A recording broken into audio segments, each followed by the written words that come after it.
जय श्री गणेश दोस्तों। आज हम बात करने वाले हैं एक ऐसे विषय पर जिसे हम रोजमर्रा के जीवन में देखते हैं, लेकिन उसके पीछे छिपे राज को बहुत कम लोग जानते हैं। आपने अपने घर में, रिश्तेदारों के घर में, अपने समाज में और लगभग हर शादी में एक बात जरूर देखी होगी कि जैसे ही शादी तय होती है और कार्ड छपकर आते हैं तो सबसे पहला कार्ड भगवान गणेश जी को ही दिया जाता है। चाहे शादी में कितनी भी जल्दी हो, चाहे कितनी भी तैयारियां हो, चाहे कितना भी खर्चा हो, लेकिन पहला निमंत्रण पत्र, पहला कार्ड, पहला आदर, पहला सम्मान और पहला संदेश भगवान गणेश को ही समर्पित किया जाता है। अब सवाल यह है कि ऐसा क्यों होता है? हम भगवान गणेश जी को ही सबसे पहले निमंत्रण क्यों देते हैं? क्या इसके पीछे कोई पौराणिक कथा है, या फिर कोई आध्यात्मिक रहस्य, या फिर हमारे पूर्वजों की टेस्टेड परंपरा जो जीवन के अनुभवों से निकली है? क्या शादी में ऐसा करने से कोई सिद्धि मिलती है? क्या ऐसा करने से विवाह सफल होता है? क्या ऐसा करने से घर में सुख शांति बढ़ती है? क्या यह केवल परंपरा है या एक गहरी जीवन दर्शन से जुड़ी हुई सच्चाई?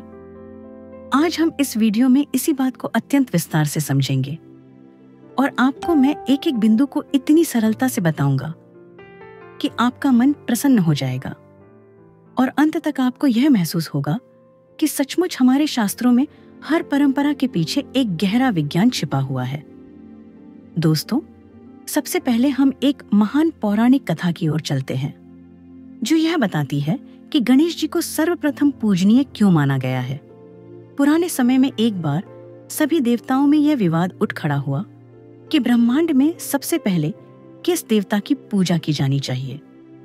कौन सबसे बड़ा है, कौन सर्वश्रेष्ठ है, कौन सबसे पहले पूजनीय होना चाहिए, कौन सभी शुभ कार्यों का आरंभ करता बने। तभी भगवान शिव ने एक प्रतियोगिता का प्रस्ताव रखा। शिव बोले, जो देवता सबसे पहले तीनों लोगों का चक्कर लगाकर लौट आएगा वही सर्वप्रथम पूजनीय कहा जाएगा। यह सुनते ही कार्तिकेय जी अपने तेज और आकर्षक वाहन मोर पर तुरंत निकल पड़े। कार्तिकेय युद्ध के देवता थे। उनका स्वभाव पराक्रमी था और उनका वाहन अत्यंत तेज। लेकिन गणेश जी का वाहन था एक छोटा सा मूषक। सोचिए, तीनों लोगों का चक्कर कौन मार सकता है? एक विशाल तेज मोर या एक छोटा मूषक बाहरी दुनिया की नजर से देखें तो कार्तिकेय ही विजेता दिखाई देते थे, लेकिन गणेश जी की बुद्धि अलौकिक थी। उन्होंने बाहरी दौड़ में हिस्सा नहीं लिया। उन्होंने ऐसी बुद्धि लगाई जिसने संसार को चौंका दिया। गणेश जी ने अपने माता पिता भगवान शिव और माता पार्वती के चारों ओर परिक्रमा लगाई और कहा, तीनों लोग मेरे लिए माता पिता के चरणों में ही बसे हुए हैं। माता पिता की सेवा ही मेरे लिए ब्रह्मांड की यात्रा है। गणेश जी की इस अनोखी बुद्धि से पूरा देवलोक स्तब्ध रह गया और उन्हें प्रथम पूजनीय घोषित कर दिया गया। उसी दिन से हर शुभ कार्य की शुरुआत उनसे ही होने लगी। चाहे पूजा हो, यज्ञ हो, व्रत हो, अनुष्ठान हो, नया काम हो, नया व्यापार हो, नया घर हो, नई नौकरी हो या जीवन का सबसे बड़ा निर्णय विवाह हो, गणेश ही प्रथम, क्योंकि वे बुद्धि के देवता हैं, विघ्नहर्ता है, मंगल करता है और शुभारंभ के प्रतीक हैं। इसलिए शादी का कार्ड भी उन्हें पहले दिया जाता है। अब यहाँ सवाल उठता है कि शादी ही क्यों? इतनी बड़ी परंपरा क्यों है कि इसमें सबसे पहले गणेश जी को निमंत्रण दिया जाता है? दोस्तों, विवाह केवल एक सामाजिक नियम नहीं है, यह एक आध्यात्मिक यज्ञ है, एक पवित्र संस्कार है जिसने मनुष्य जीवन को संतुलन में रखा है। विवाह यज्ञ का आरंभ हमेशा विघ्नहर्ता से होता है, क्योंकि विवाह एक लंबा सफर है जिसमें दो परिवारों का मेल है, संबंधों का मेल है, दो संस्कारों का मिलन है। और इस मेल में कई बार ऐसे अवसर आते हैं जब बुद्धि, धैर्य, विनम्रता और ऊर्जा की जरूरत होती है, और गणेश ही उन सबके प्रतीक हैं। इसीलिए हम कार्ड देकर उनसे आशीर्वाद लेते हैं ताकि शादी में किसी भी प्रकार के विघ्न, चाहे छोटे हों या बड़े, कभी ना आए। अब आइए समझते हैं कि कार्ड ही क्यों दिया जाता है। केवल मन में सोचकर भी तो आमंत्रण दिया जा सकता है, लेकिन कार्ड देने का वैज्ञानिक और आध्यात्मिक अर्थ है।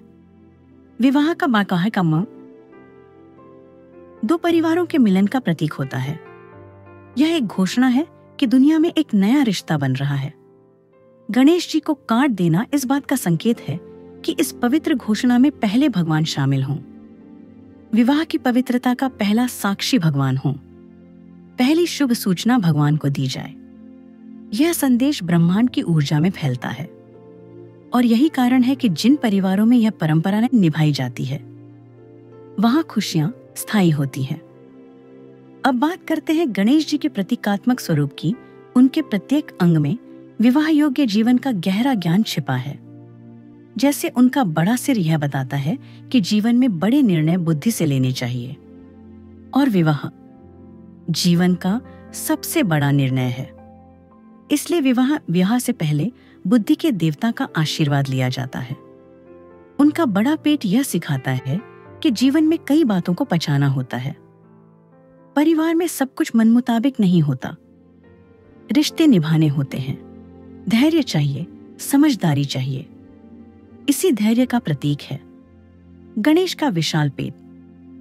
उनका टूटा हुआ दांत एक दंत हमें सिखाता है कि कभी कभी जीवन में कुछ छोड़ना पड़ता है, कुछ त्यागना पड़ता है, तभी बड़ा रिश्ता बनता है।